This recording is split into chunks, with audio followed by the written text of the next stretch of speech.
Hello, all you market traders and profit takers, and everyone else in between.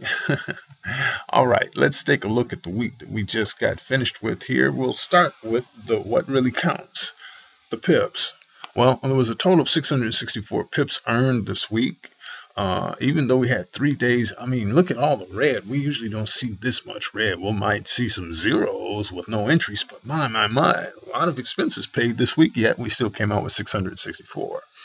Why? Because money management. That's why this is a perfect week to give you a good lesson in money management, because without it, you're not going to make it. It's just that simple. It's just that cut and dry. A lot of people don't want to tell you that, but I'll tell you the truth. All right. If you know my background, you'll know why. All right. Here we are. A 4-hour chart on the Aussie right now. This is giving us a chance to see how everything happened this week. Because if you switch it over to a weekly chart, you'll look at, boy, what's this called? Anyone know what's, oh, that's the wrong, I've got too many lines here. Let me get you a better view. There we go. Yeah, that's the 4-hour. Let me get you on a week. And there you go. Look at that. Gravestone Doji.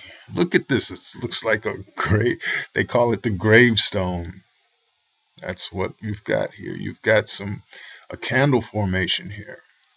And it's showing gravestone. That's self-explanatory, I think. All right. Matter of fact, if you just would indulge me, I remember reminding you there should be a reaction to the upside last week concerning this double bottom that we have here. And it's double bottoming right at a GAN level, which gave me reason to believe we'd see some up movement. And that's exactly what we did in the beginning of the week. Then by Wednesday, we started seeing something that looks like it was going to change, but it was actually a correction. It gave us one last move to the upside, hitting this resistance area on this GAN area, and fell right back almost to where she started.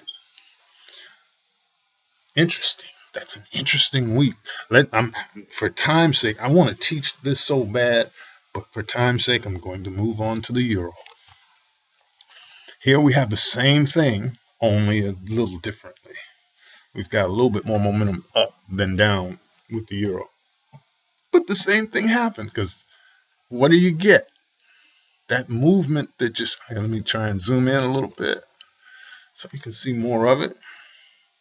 Cup and handle almost looks like starting.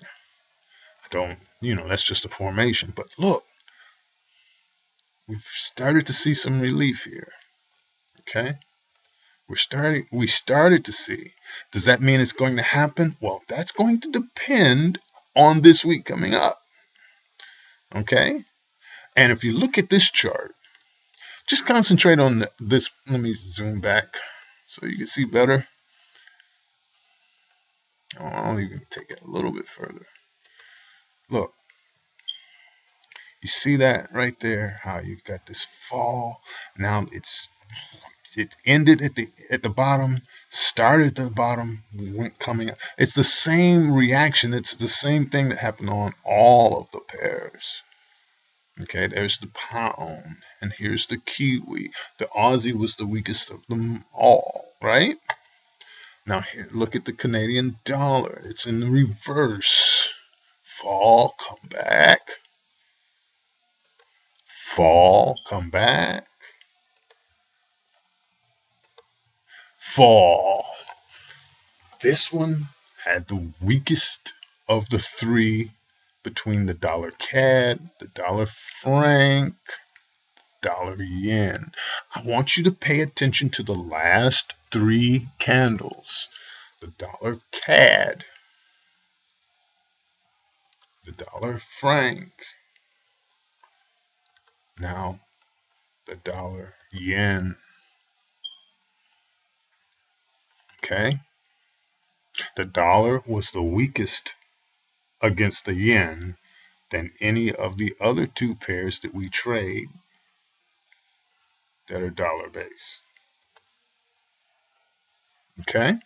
And then on the flip side, we had the Kiwi and the Aussie, then the euro and the pound. Let me zoom back so you can see better. All right, the pound. All right, see the pound. Now see the euro. Now see the pound. Now see the euro. I'm giving you a lesson, okay? I hope you understand this. Now you're looking at the Kiwi. Now you're looking at the Aussie. Now you're looking at the Kiwi. Now you're looking at the Aussie. Just pay attention to these last three candles, especially the last candle. Especially the last. There's a pattern that's going on. That's the euro. That's the pound. That's the euro. That's the pound. Here's the franc. And here's the CAD. Dollar CAD. Dollar franc. And dollar yen. Okay?